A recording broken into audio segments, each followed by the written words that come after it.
सच्ची बात तो यह है कि इस मर्तबा मौलाना से अंदाजे की ज़बरदस्त गलती हुई। आप उस पे दिल शिकस्त हुए और आप कहने लगे मुझे फडणवीस से ऐसी उम्मीद नहीं थी, तो आपको कैसी उम्मीद थी फडणवीस से? अब देखिए कितनी तकलीफ हुई आपको। चंद सीटें आपकी, 2-4 सीटें आपकी यहाँ पे महाराष्ट्र में नहीं आई, उससे ज़्यादा ऐसे भी आप नहीं आने वाले थे कि इससे पहले जो इलेक्शन हुआ उस वक्त इम्तियाज़ जलील साहब मेंबर ऑफ पार्लियामेंट थे। उस वक्त भी 3 के 3 सीटें आपकी हार गई वहां पर। उस वक्त तो किसी आलिम ने कोई ऐलान नहीं किया था। नाज़रीन आदाब, मैं हूं इम्तियाज़ खलील। नाज़रीन, गुज़श्ता दिनों महाराष्ट्र में असेंबली इलेक्शंस हुए। इलेक्शंस क्या हुए, बहुत उम्मीदें थी लोगों को, जो नतायज की उम्मीद थी नतायज उसके बिल्कुल बरक्स आए। ख़ास तौर से अखबारात ने, एग्ज़िट पोल्स ने जो एग्ज़िट पोल दिया उसमें तमाम तर लोगों ने कम से कम या तो ये कहा कि नतायज जो है वो हंग होंगे, या तो थोड़ा बहुत मार्जिन किसी पार्टी को दिया था, लेकिन जो नतायज है वो बिल्कुल यकतरफा है, तो उसमें सारे के सारे लोग हैरान हैं। अब देखिए, उसूल ये है कि जब आप जीतते हैं या आपकी वजह से कोई जीतता है तो आपको शहरा पहनाया जाता है, आपकी तारीफ़ होती है, लेकिन अगर आपकी वजह से नतायज इस तरीके से आ जाते हैं तो जाहिर सी बात है कि चारों जानिब से आप पे तनकीद की जाती है। ऐसा ही महाराष्ट्र इलेक्शन में हुआ। जाहिर सी बात है, हारने के बाद पार्टियां देखने लगी कि वो किसकी वजह से हारी।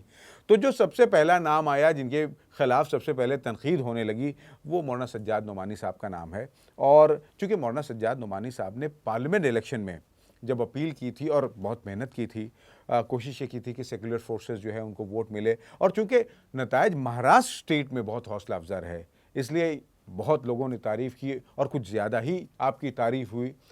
इस वजह से शायद मौलाना को हौसला मिला हो कि इस इलेक्शन में भी वो कहना चाहिए कैंडिडेट्स का ऐलान करें, उनकी हिमायत का ऐलान करें। लेकिन सच्ची बात तो यह है कि इस मरतबा मौलाना से अंदाजे की ज़बरदस्त गलती हुई। 288 सीटें महाराष्ट्र में हैं। जिस वक्त मौलाना ने ऐलान किया उससे पहले भी कई मीटिंग्स हुई।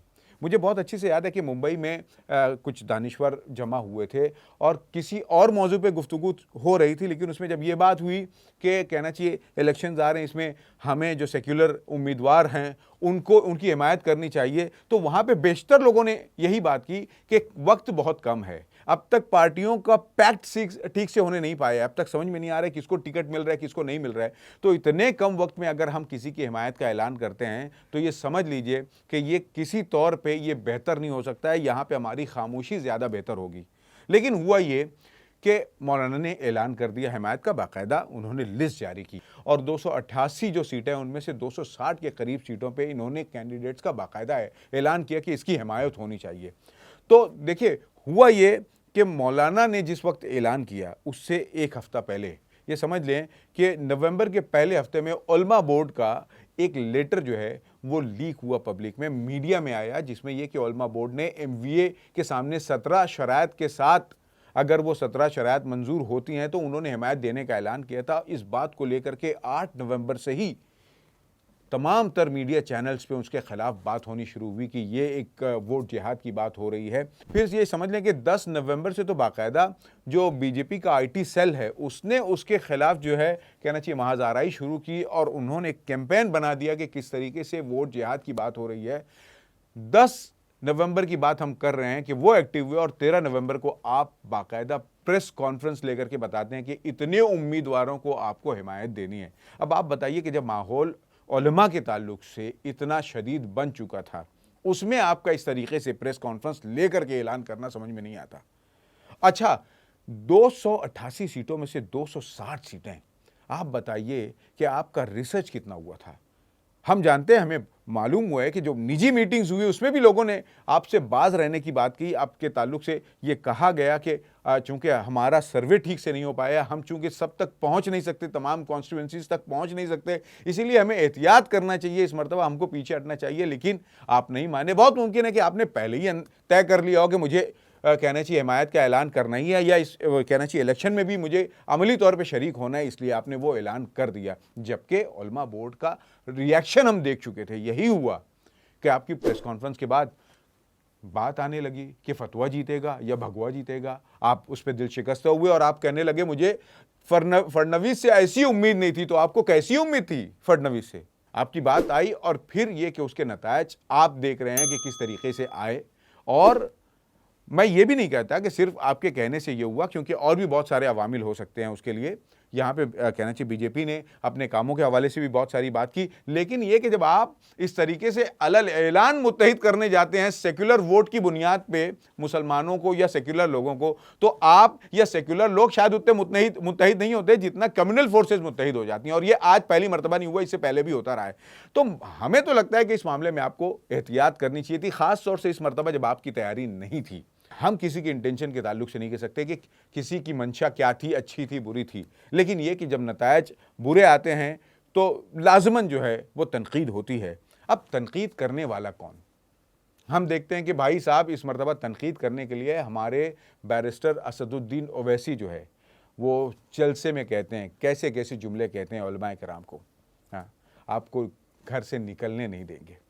बताइए, सियासत नहीं आती तो करते क्यों हो? अपने दामाद को क्यों नहीं लड़ाते? मुझे हैरत होती है कि क्या कोई आदमी सियासी राय रख नहीं सकता, और अगर सियासी राय रखेगा तो उसका इलेक्शन लड़ना ज़रूरी है? हम जैसे सहाफ़ी अगर हम कोई बात करते हैं किसी मामले में, अगर अपनी कोई राय रखते हैं, किसी कॉन्स्टिट्यूंसी के हवाले से कोई अपनी राय रखते हैं, तो क्या हम इलेक्शन लड़ें? समाज में हर आदमी अपने, अच्छा ये इलेक्शन का जो प्रोसेस है, यह जमहूरी प्रोसेस है, इसमें सब स्टेक होल्डर्स हैं, सब अपने अपने तौर पर इसमें हिस्सा लेते हैं। तो आपको चूंकि अब देखिए कितनी तकलीफ हुई आपको, चंद सीटें आपकी, 2-4 सीटें आपकी यहाँ पे महाराष्ट्र में नहीं आई, उससे ज़्यादा ऐसे भी आप नहीं आने वाले थे, तो वो 2-4 सीटें आपकी नहीं आई, आपको कितनी तकलीफ हुई? आप बताइए कि इस कौम में 1-2 नहीं बल्कि 20 साल से लोग देख रहे हैं कि आपके कैंडिडेट खड़ा करने से बहुत सारे मुसलमान या बहुत सारे सेक्युलर लीडरान हार जाते हैं, उन्हें कितनी तकलीफ होती होगी। और औरंगाबाद के ताल्लुक से जो आपको सबसे ज़्यादा मलाल है, उसके ताल्लुक से मैं आपसे ये कहना चाहूँगा कि इससे पहले जो इलेक्शन हुआ उस वक्त इम्तियाज़ जलील साहब मेंबर ऑफ पार्लियामेंट थे, उस वक्त भी 3 की 3 सीटें आपकी हार गई वहाँ पर। उस वक्त तो किसी आलिम ने कोई ऐलान नहीं किया था, उस वक्त हार गए। और इस मर्तबा जो आदमी आपके सामने था वो इससे पहले तो आपका आदमी था, क्या नाचाकी हो गई? और आप कहते हैं कि बहुत सारी बातें जो की वो वहाँ के उलमा के ताल्लुक से की गई है, शायद वो मौलाना सज्जाद नोमानी के ताल्लुक से नहीं है, लेकिन ये कि इम्तियाज़ जलील से वहाँ के उलमा भी क्यों नाराज़ हैं? क्या सारे के सारे उलमा वहाँ लिफाफा लेने वाले हैं? और एक बहुत अहम बात, एक आदमी मेंबर ऑफ पार्लियामेंट का इलेक्शन हारता है, उसके बाद क्या वो एक बड़ा लीडर बन के उन कॉन्स्टिट्यूएंसीज पे मेहनत करके नए लोगों को ग्रूम नहीं कर सकते थे? क्या आपके यहां पे भी ये है कि ऊपर ही के लोग रहेंगे, नीचे से किसी को तैयार नहीं किया जाएगा? नए लीडर्स आपके यहां पे नहीं आ सकते थे? इम्तियाज जलीली वो क्या किंग मेकर नहीं बन सकते थे? फिर तीसरी और सबसे अहम बात ये कि मेंबर ऑफ पार्लियामेंट का इलेक्शन हारने के बाद आप असेंबली का इलेक्शन हारते हैं, 1700 या जितने भी 1100 या 1700 वोट्स का जो फ़र्क है, मुझे तो लगता है कि इसी महाराष्ट्र में कई मुस्लिम लीडर्स ऐसे हैं जिन्होंने अपनी परफॉर्मेंस की बुनियाद पर इस इलेक्शन में भी 50-60 हज़ार वोटों से जीत हासिल की है, और उनको मुसलमानों के अलावा गैरों ने भी वोट किया है। वहां पे भी बहुत सारे दूसरे अवामिल हो सकते थे। तो मुझे लगता है कि सवाल तो आपको अपने लीडरान से भी करना चाहिए, उनका परफॉर्मेंस किस तरीके से था, उन्होंने अपने परफॉर्मेंस की बुनियाद पर इलेक्शन क्यों नहीं जीता, क्यों यह है कि इल्जामात हम इधर और उधर देते रहेंगे। तो मुझे लगता है कि सच्ची बात तो यह है कि इस इलेक्शन के बाद जब नेशनल मीडिया में या नेशनल लेवल पे यह बात हो रही थी, थिंकर्स में यह बात हो रही थी, पॉलिटिकल एडवाइजर्स में यह बात हो रही थी कि ये इस बात का उम्मीद है, ये वन साइडेड जो कहना चाहिए नतायज आए, इस बात की कवी उम्मीद है कि कहीं ये इलेक्शंस रिग्ड नहीं है, वहां आप एक दूसरे के ऊपर इल्जाम लगा रहे हैं। अगर ये वाकई इलेक्शंस रिग्ड हुए तो पता चला दोनों की गलती नहीं थी, क्योंकि हमें खुद ही अपने ऊपर भरोसा नहीं था।